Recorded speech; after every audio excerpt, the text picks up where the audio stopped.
My name is Maren Collier. I am 31 years old. And on a Tuesday morning in November, I sat alone in a conference room on the 22nd floor of a building my father built and read a legal filing that described me as emotionally unqualified to run it.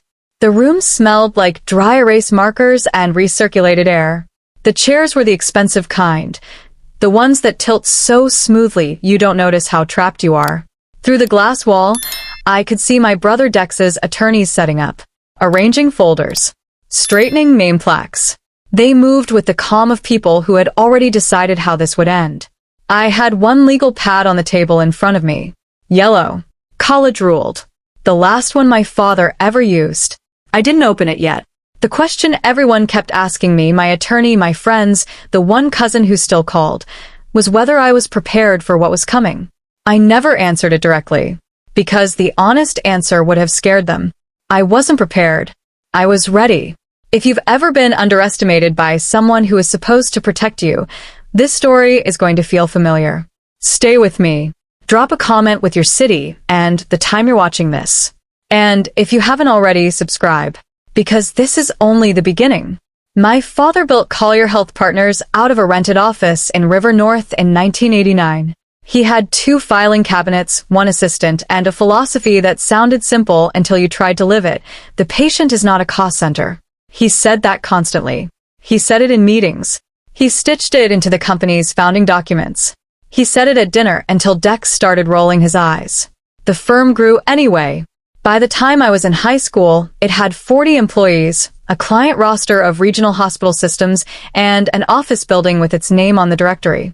By the time I finished my graduate degree in social work, it had 200 employees, a glass lobby overlooking Lake Michigan, and a parking structure that charged $18 an hour.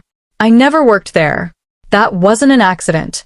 My father never asked me to, and I never offered. There was a wordless understanding between us that I would find my own version of the thing he'd built. So I did. I ran a health equity nonprofit on the West Side. Small staff, tight budget, an office with a broken radiator that clicked all winter. We connected uninsured patients with care navigation services, mostly for people who didn't know how to work the system or couldn't. I was good at it. I knew I was good at it. But in the social architecture of the Collier family, it barely registered. Dex had been my father's right hand since his late 20s. He had the title, COO, and the office 2 doors down from Frank's, and the habit of arriving first and leaving last. He shook hands the way my father taught him, firm, brief, eye contact. And here were the suits my father approved of. He had a wife named Simone who hosted dinners that always felt like auditions for something. They lived in Lincoln Park. They gave to the right charities. Renata came into our lives when Dex and I were in our 20s. She was my father's second wife, elegant, deliberate, never casual in a way that felt almost practiced. She laughed at the right moments. She touched my father's arm when other people were watching. She had a foundation, the kind with a website and a gala, and a board of people whose names you'd recognize. She was very good at being seen caring about things. The Evanston house, the one my father and Renata shared, was spotless in a way that felt like pressure. The kitchen smelled like white flowers and granite cleaner. No one ate in it. The real room in that house, the only honest room, was my father's study. Bookshelves floor to ceiling, stacked without order. A leather armchair cracked along one seam. A standing lamp with a yellowed shade. And on the desk, always a legal pad, fresh or half-used. Sometimes 3 of them, fanned open like he'd been moving between thoughts. He did everything on paper. 40 years of decisions, drafted longhand. It drove Dex insane. He'd tried more than once to introduce my father to digital tools. My father had listened, nodded, and gone back to his yellow pads. Our relationship, mine and my father's, lived in spaces no one else could see. Sunday calls that ran long. Shared books passed back and forth with sticky notes inside. Walks along the lakefront in November when the city clears out and the wind comes off the water cold and clean. He never treated me as peripheral. He just also never announced what I meant to him. I didn't know then that he was putting it in writing. The last good walk we took together was in October, 2 months before he died. His heart had been giving him trouble for a year, but he managed it, and he didn't like to lead conversations with it. We were at the lakefront near Montrose Harbor. The wind was lifting off the water, and the light was flat and silver the way it gets in fall. He was walking slower than he used to. "How's the intake process?" he asked. He always started with work. It was how he showed care, by treating what you did as worth understanding. "We added a Spanish language line," I said. "Enrollment's up 18% in 3 months." He nodded. He had one hand in his coat pocket and the other holding the collar closed against the wind. 18% in 3 months is a company changing its strategy, he said. Not a non-profit tweaking a program. I looked at him. "It's the same thing." "It's not," he said. Then, after a pause, "You understand what the people actually need. That's rarer than it sounds."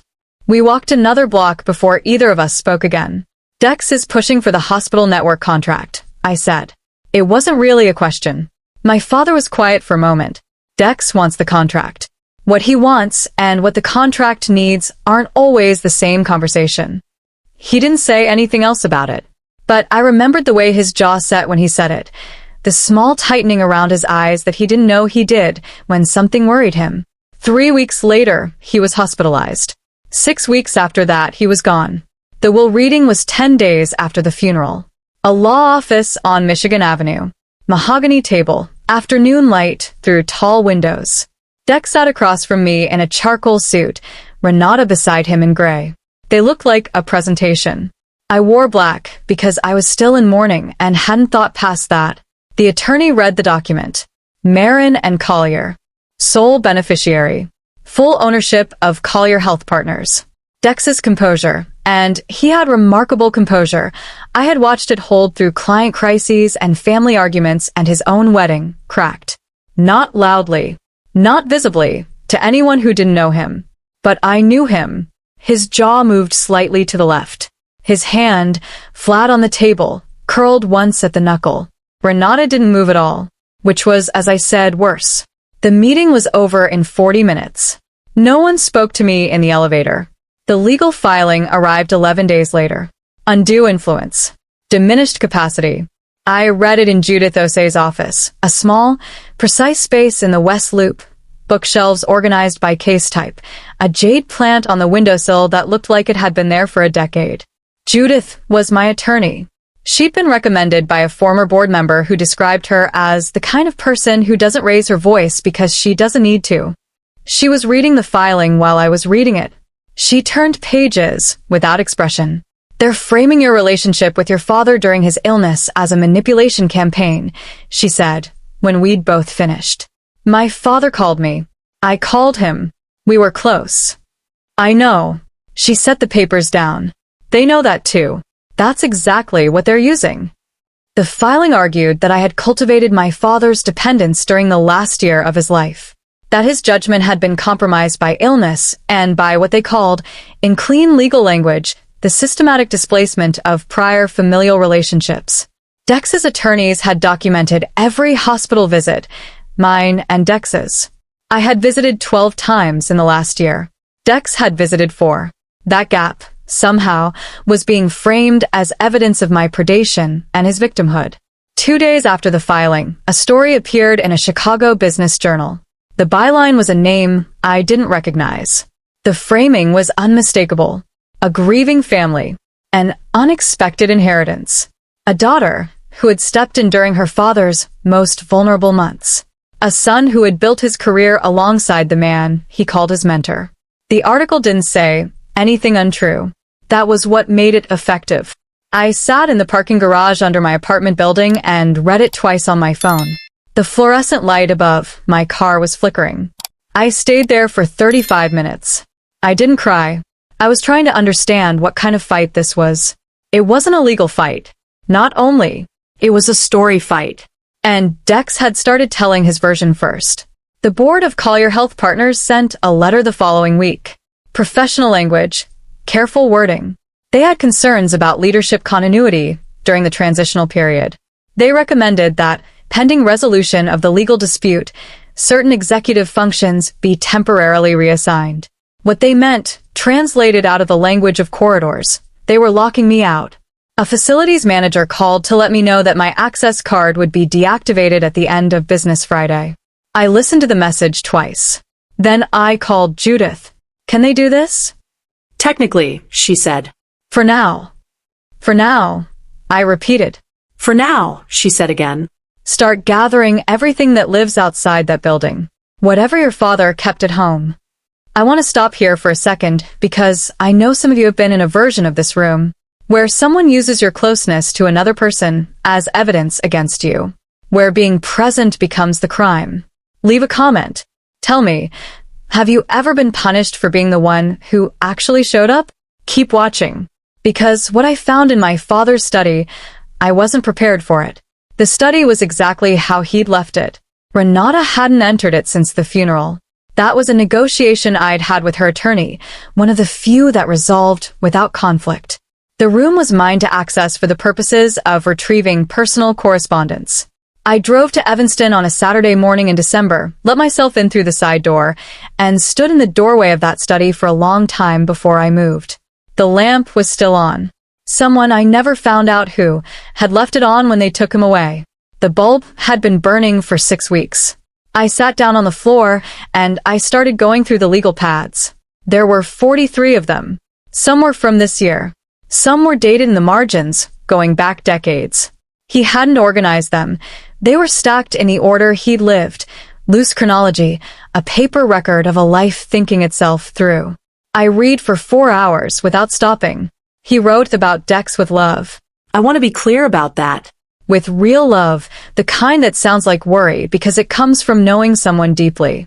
He wrote about watching his son learn to want things, about how the wanting had started clean, ambition as energy as direction, and somewhere in the middle decades had narrowed into something that only recognized itself in comparison to others. Dex asked me today what the Hendricks contract would do to revenue. He never asked what it would do to the Hendricks organization. He'd written that in 2019. He wrote about me with a different quality, quieter, less frequent. But when he did, it was like reading a letter I'd never known he'd sent. One entry stopped me. It was dated 2 years before his death. His handwriting was still firm then, the letters even. She asks what the patients actually need.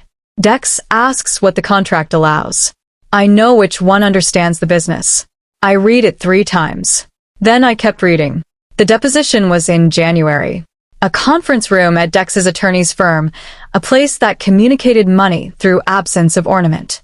Clean stone, clean lines, light from recessed fixtures that cast no shadows. The air was 68 degrees, which I know because I was paying attention to everything. Dex sat across the long table. He had aged. I noticed it the way you notice things when you've been looking at documents for weeks, factually without sentiment. He looked like a man who hadn't been sleeping. His attorney was named Rourke. He was deliberate in the way expensive attorneys are deliberate. Every question arrived as though he'd been saving it specifically for this moment. He began by establishing the timeline of my father's illness. Hospitalizations, medications, cognitive assessments. He was patient about it. He had all day. Then he moved to me. Miss Collier, would you characterize your relationship with your father during the final 12 months of his life as unusually close? No. It was consistent with what it had always been. You visited him at Northwestern Memorial 12 times in the last year of his life. Yes. Your brother visited 4 times. So I've read. Rourke paused. A small recalibration. Do you think it's appropriate that your father was left alone with you during that period, given the nature of your... Judith's hand came down flat on the table. Not a bang. Just contact. Controlled. Withdrawn. Rourke said smoothly. He tried a different angle. Every phone call I'd made to my father during his illness, logged, printed, presented as a timeline. Every book I'd sent him. An airport pickup in March. 3 hours in the car. He made each one sound like a tactic. I answered in sentences. No more than I was asked. I did not perform grief. I did not apologize for proximity. Halfway through the afternoon, Judith produced the phone records from the other direction. Dex's visits. 4. His calls to my father in the last 6 months. 11. His calls to my father's primary physician to inquire about the state of the will. 3. The first of those calls was made in April. The will had been signed in February. The room shifted. Rourke said, "I object to the characterization." "I haven't characterized anything," Judith said. "These are AT&T records."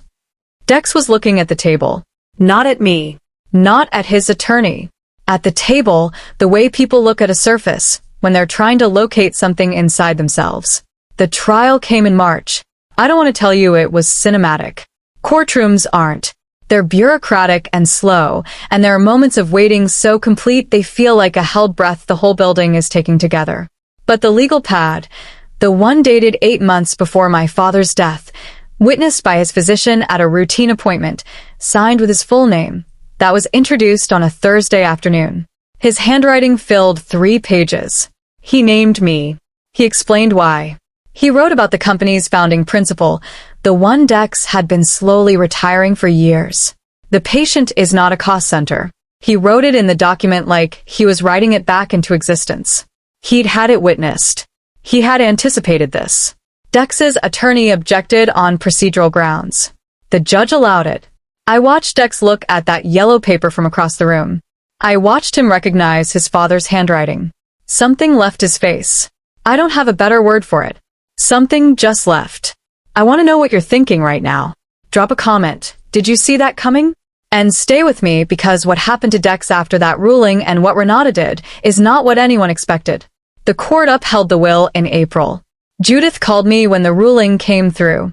I was in my apartment, sitting at the kitchen table with a cup of coffee that had gone cold. She read me the decision in her careful, unhurried way, the same way she'd read me the original filing, months ago, without inflection. "It's done," she said. "Okay," I said. "Maren." "I know," I said. "Thank you." I sat at the table for a while after we hung up. The coffee was too cold to drink. The morning light was coming through the east window at an angle, making a bright stripe across the floor. I didn't call anyone. I didn't post anything. I wasn't sure what I would have said. The board formally reinstated my position the following week. 2 members resigned, rather than stay under my leadership. The others scheduled an orientation meeting with language that managed to be both welcoming and careful, like a handshake from someone who wasn't sure yet what you were. I went back to the office on a Wednesday. My access card worked. I took the elevator to the 22nd floor and stood in the lobby for a moment, looking out at the lake. The lake was gray-green. A freighter was moving slowly on the horizon. I had stood in this lobby as a child, visiting my father, and it had seemed enormous to me then. All that glass, all that light. It seemed smaller now, not diminished, just actual. Renata did not contact me. Her attorney sent a formal letter acknowledging the ruling and indicating she would be vacating the Evanston house within 60 days. The letter was 3 paragraphs. It was the last communication I received from her. In June, one of the firm's former employees called me, a care coordinator who had worked at Collier Health Partners for 11 years before quietly resigning 2 years ago. She'd heard about the ruling through the industry network. "Your father gave a speech once," she said, "at an all-hands meeting. 2018 maybe. He said, 'I don't want this company to get so good at business that we forget why we're in it.' I thought you should know people remembered that." I wrote it down. In August, an email came from Dex. No subject line. Sent from his personal account, not his company one. "Maren, I've been sitting with this for a while. I don't have a request. I'm not asking for anything. I just wanted to say what I should have said in April when the ruling came through and didn't. He was right about you. I knew it before the legal pad. I knew it probably before the lawsuit. I don't fully understand why I went through with it anyway.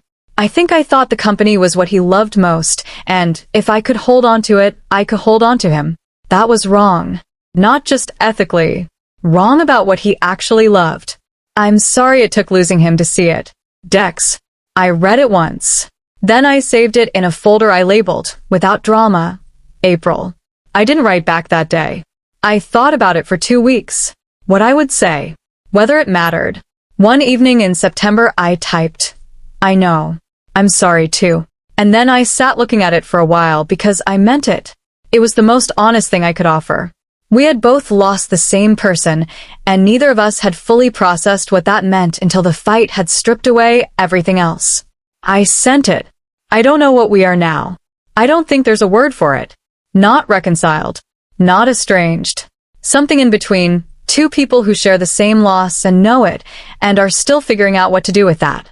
He didn't reply for 3 days. When he did, it was 2 words. Thank you. I closed the email. I went back to work. It's fall now. The lake is doing what it does in October. The water gets serious. The light goes flat and silver. The tourists disappear and the city returns to itself. I walk to work on the mornings when the weather allows. I take the lakefront path. I've been doing it since May. It's not a ritual I decided on. It just became the thing I do before the building fills with other people's agendas. The firm has 42 people now who came from the hospital network contract, the one Dex had been negotiating. I signed it. It looked different by the time it was finalized. We restructured the service terms around outcomes rather than volume. The hospital system pushed back twice. I held the line twice. The third conversation happened in a conference room with Judith beside me and a version of my father's phrase on the first slide of my presentation. The patient is not a cost center.